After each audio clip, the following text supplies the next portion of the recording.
I'm Martin Bright, as I said. I'm the editor-at-large at Index on Censorship. And we, as a magazine and organisation, have been now going for about 50 years. And our origins are in the struggle against the Soviet regime. Our founders were inspired initially by the 8 brave protesters who stood in Red Square in 1968 to demonstrate against the Soviet invasion of Czechoslovakia. So in some ways we feel that our coverage of what's happening in Ukraine at the moment has brought us full circle. So I'm proud to be here tonight to introduce our panellists. To my immediate left is Alexandra Hall, former UK ambassador to Georgia and, of course, one of our performers this evening.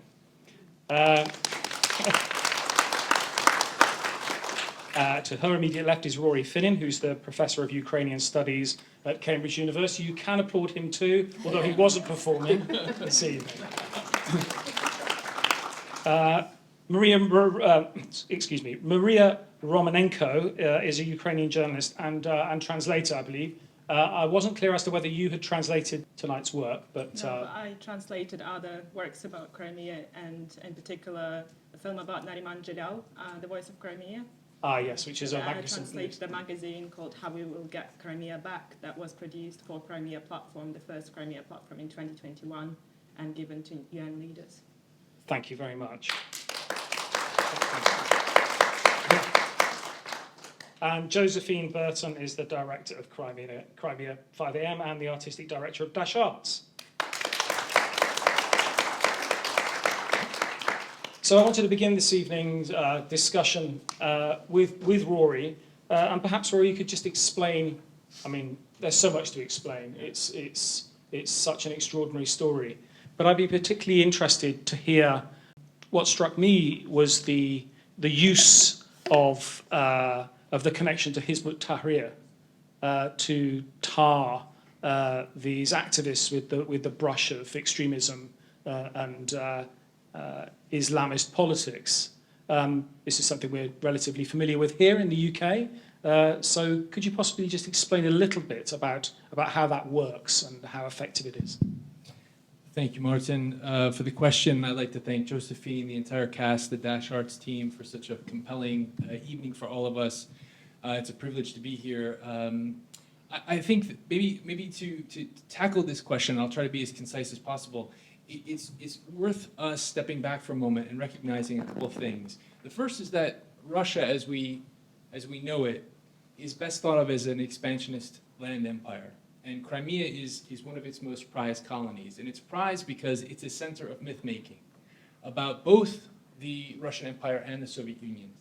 And the thing about this particular myth is it's burdened, in a way, with a paradox. And the paradox is that the Russian state is great, that its greatness can spread far and wide, but that this greatness is somehow natural. And the Crimean Tatars represent how this is untrue.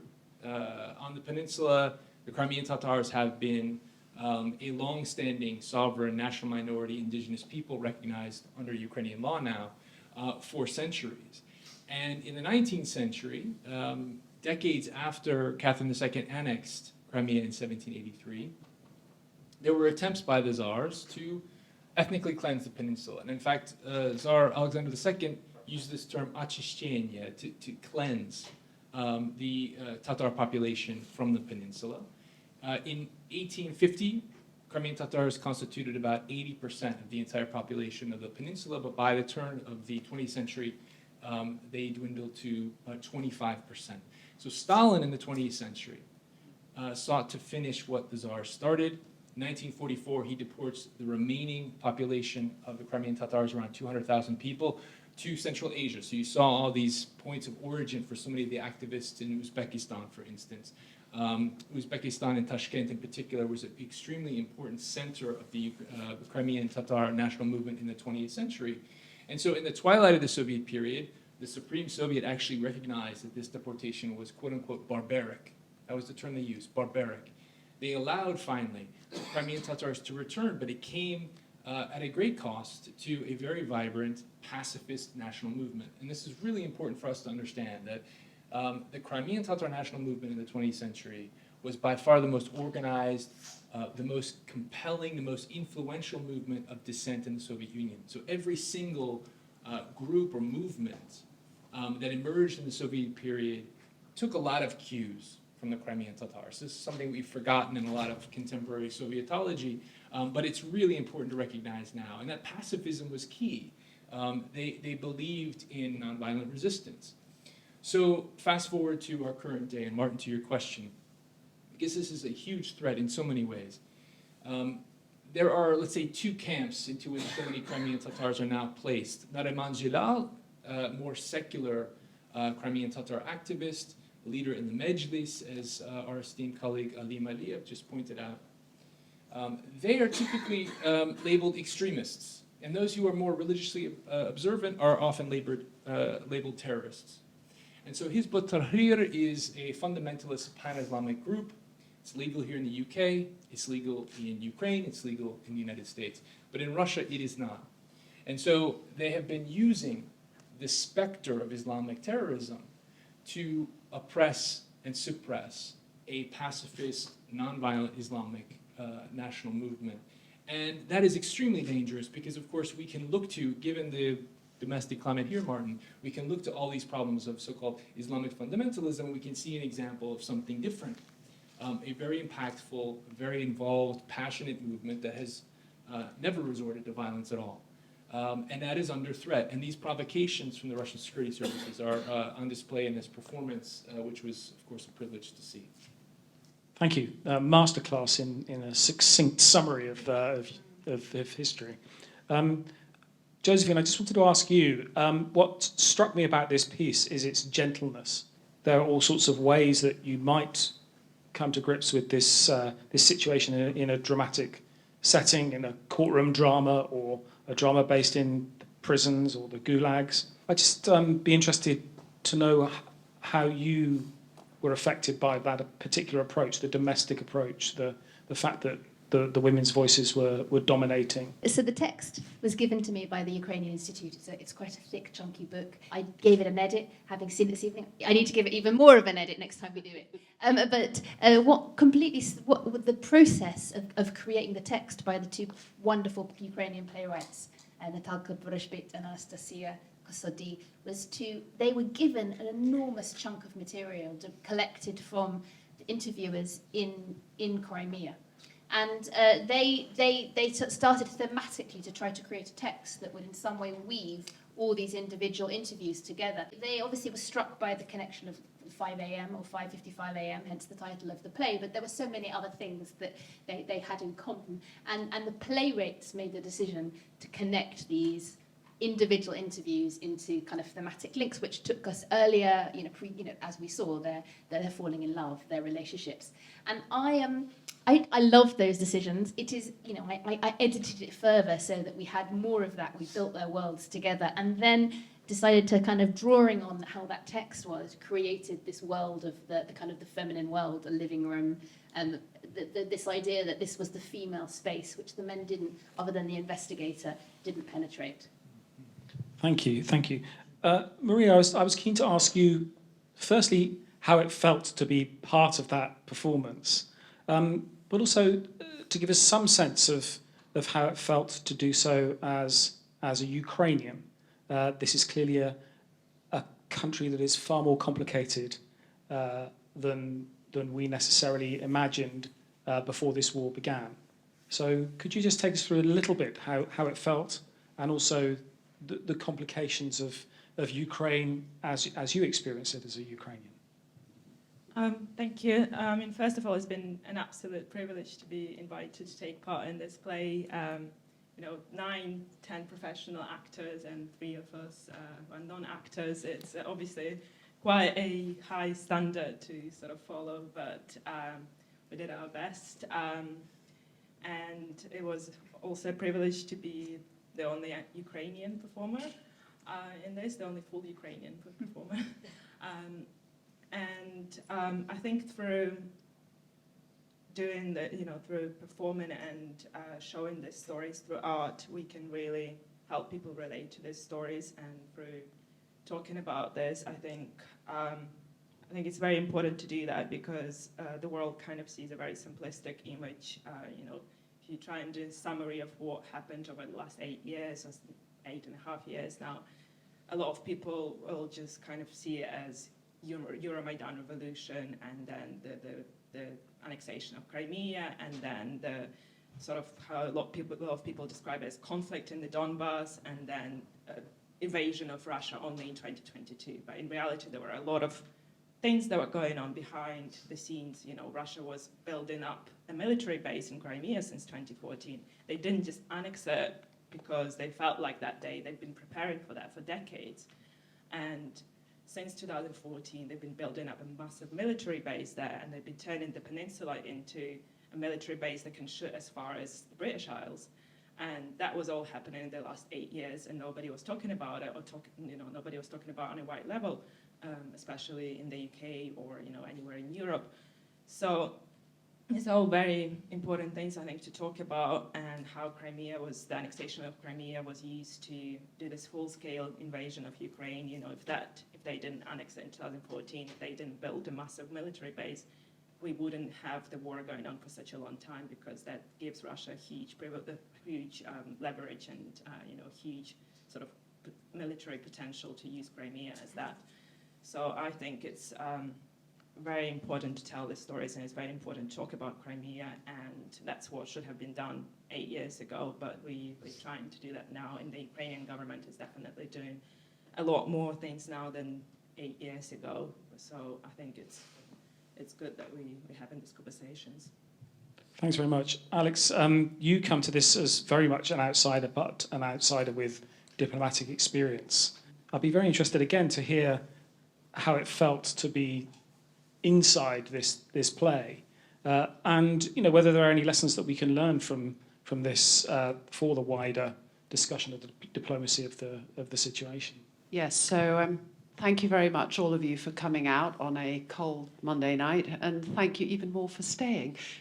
Give yourselves a pat on the back for that. It's been a great privilege to be part of the play.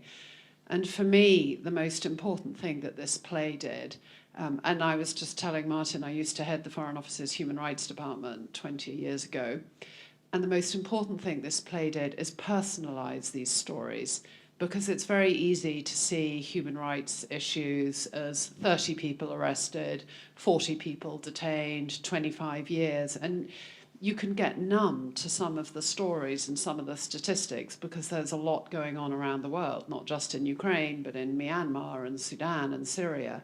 And so it's very easy to numb yourself. And what this play did was really personalize those stories. These are real people with families and homes and parents and children. And I think that's a very important thing to keep in mind when you do human rights work. And I got so wrapped up in the stories that I almost missed a couple of my cues, because I was actually listening to the stories, and the talent of the actors that you saw was so good. What are the wider lessons? Is that appeasement of Russia does not work. Appeasement of any extremists doesn't work.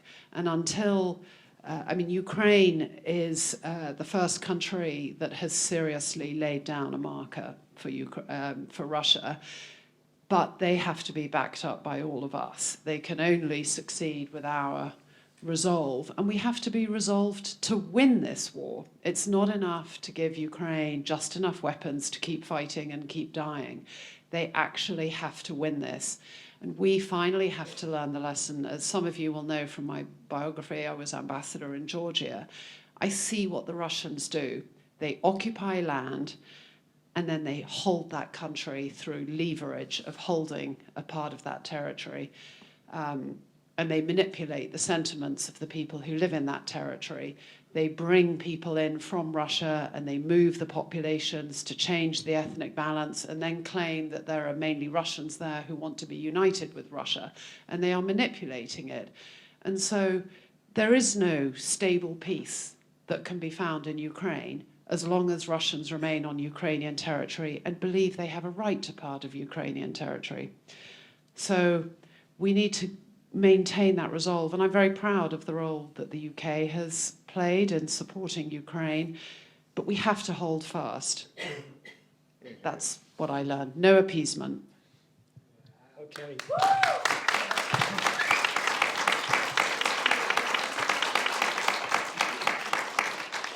Now, unfortunately, we don't have a huge amount of time for questions. In fact, almost none.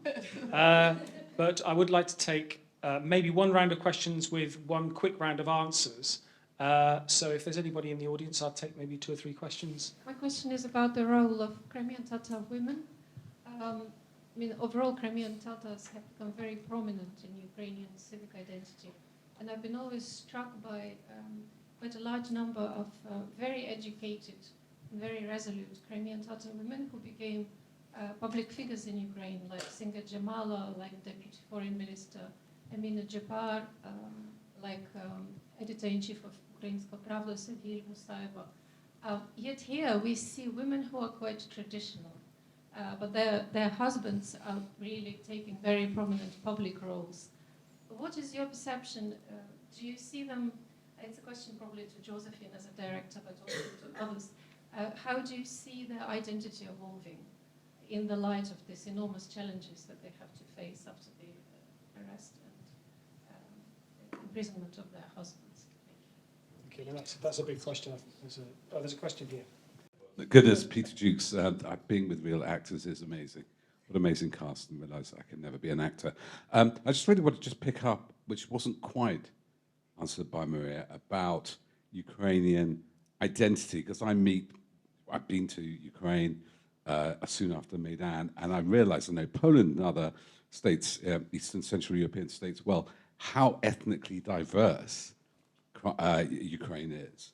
And just it just feels like not just a Slavic country, it feels like a Black Sea country, almost a Caucasus country. Maybe just explain a bit more the ethnic makeup of Ukraine isn't all blonde Slavs.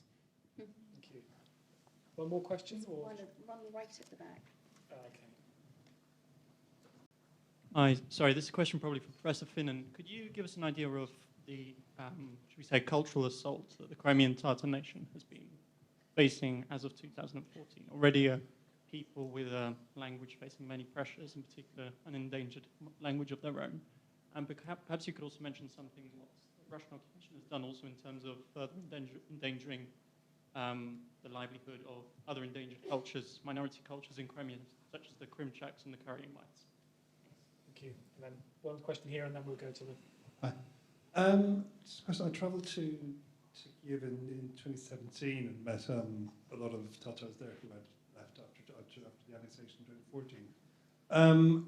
And the concern then was I think, greater rights within the Ukrainian context. So the questions really, has that emerged? And do you think, I think certainly now we can see that the government is very much foregrounding Crimea and specifically Crimean Tatars. But do you think there'll be, post-victory, that there'll be a move for greater autonomy still for the Majlis, for Tatar people in Ukraine?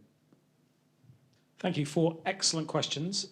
There's a specific question for Josephine, I think. So should we take that one first and then move on to the other? Thank you. Although it's very possible that Rory might have some thoughts to add. I also was really interested in the way the women, in the journey of the women. I mean, when you probably saw from the photographs, these extraordinary photographs put together by our amazing projection designer, Marie, who couldn't be here this evening. But the initial photographs of the women, none of them are in headscarves. And by the time the more recent photos, they're all now in headscarves. My sense from the little research that I've done talking to people in the community, that it has, as the community has felt more and more oppressed by what's going on under Russian occupation, they have retreated, and it has strengthened their identity and perhaps made the community protect itself physically as well as physically in terms of their dress as well as their lives. It is kind of fascinating that it is all the men that are arrested and not the women. And that is an extraordinary list of all the arrests in the case of Hezbollah. They're all men. We asked Natalia Gumenyuk, who is the journalist who produced the Voice of Crimea film, which which Maria translated about that. And there is a sense that the women don't tend to get arrested in the region. The women tend to be the mothers looking after the children and are left at home. Mumine, who was played wonderfully by Yasmin over there, is a psychiatrist, I think. I think she's a psychiatrist. She's very forthright. She's an activist in the community. So there are women who are speaking out. What I loved about the story, particularly there's one scene that we worked on where the women have clearly been strengthened and coalesced as a group and have become activists in their own right. But they're still child rearing. They're single mums at home. They don't have enormous resources, so I think they're very limited, just simply through their lives, but are clearly doing what they can in very difficult circumstances. Thank you. Miriam, perhaps you could address the question from Peter about diversity. Yes, very happy to. I mean, I'd love to say that all Ukrainians have blonde and blue eyes. Like you've got one right here, very blonde hair, blue eyes. I do love those sort of claims on Twitter.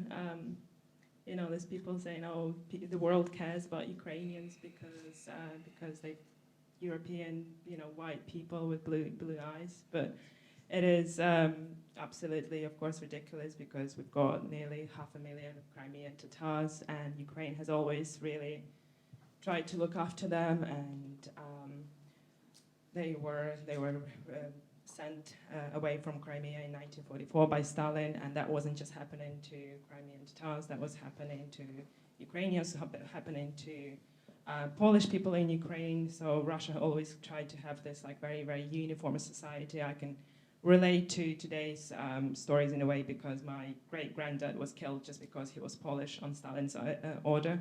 So anybody who wouldn't want to be this, you know, conform to this Russian identity of a Russian person, anybody who wanted to protect the Ukrainian or Crimean Tatar identity was not tolerated. And under Ukraine's independence, Crimean Tatars started returning, as you saw in the biographies that we saw that you know, these people were born in Uzbekistan or somewhere in the east, in Asia, and they returned in the 1990s. And since then, they were able to build their lives again. They were able to go to schools and study in Crimean Tatar. That, unfortunately, has become nearly impossible these days because it's almost impossible to find classes where children can study in Crimean Tatar, and that's all happening under Russian occupation. Ukraine has done a few very good steps in the last couple of years, especially since the creation of Crimea platform. We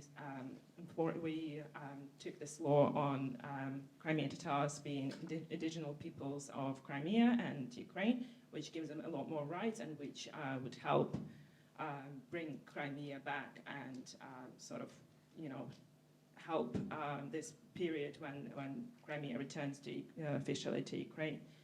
And I mean, this clearly are crimes, you know, what Russia is doing, it clearly are crimes, they're clearly crimes on racial and religious basis.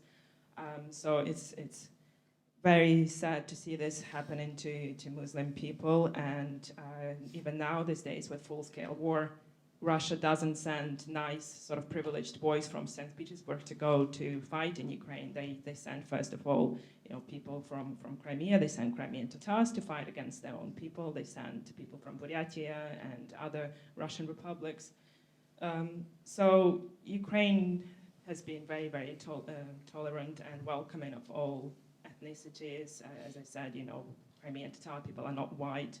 So clearly we have a very multi-ethnic country, and we're doing our steps, and we will do everything to protect Crimean Tatars. I think especially recently, Ukrainian government has been doing a lot of great things.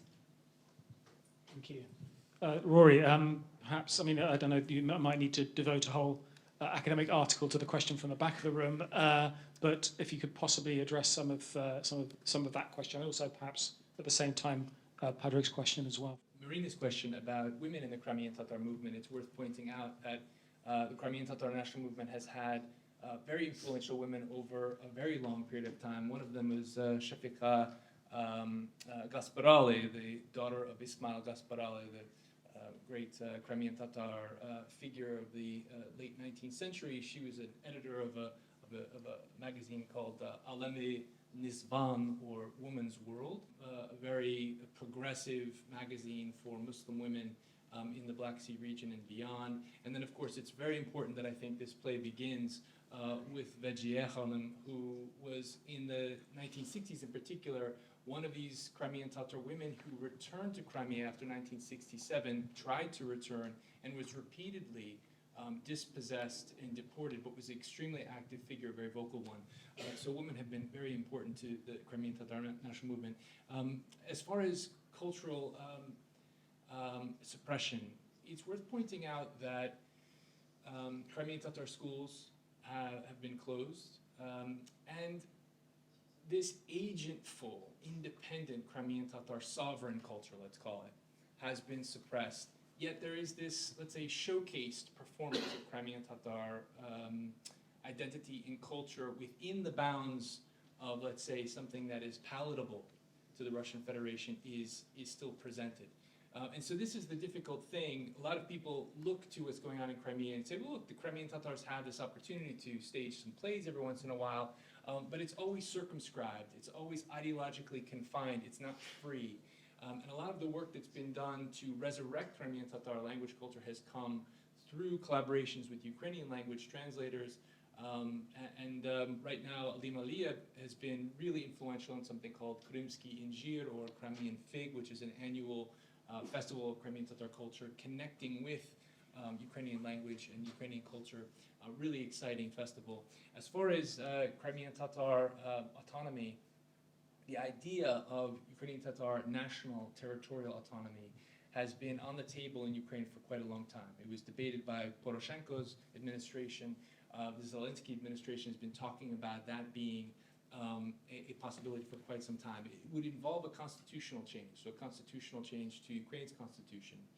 But the idea would be to vest Crimean sovereignty in the Crimean Tatar people, as a way of circumventing a lot of these difficulties that people seem to have about, who does Crimea belong to. So I think it's a very encouraging political model. I'll leave it there just to stay concise. Thank you. I know we have to wind up now. Sorry. I do want to very briefly bring you in, Alex, just because I'd be interested to know if we were to, we as Index, we as citizens, to raise the issue of the Crimean Tatars, you as someone who was formerly inside the Foreign Office, what would you advise to be the best way to do this, to raise attention within the British government? You have half a minute. Fortunately, I think actually the British government is pretty seized on Ukraine. On Crimea specifically, I do think there's a danger that so much focus has been paid on Ukraine rather than on Crimea. And I also worry that any peace negotiations, the obvious bargaining chip remains Crimea. I'm not advocating that myself. So I think keeping alive the issue of Crimea, reminding people that this conflict didn't just begin last year, it's been going on for a long time, is very important. And then raising the individual cases.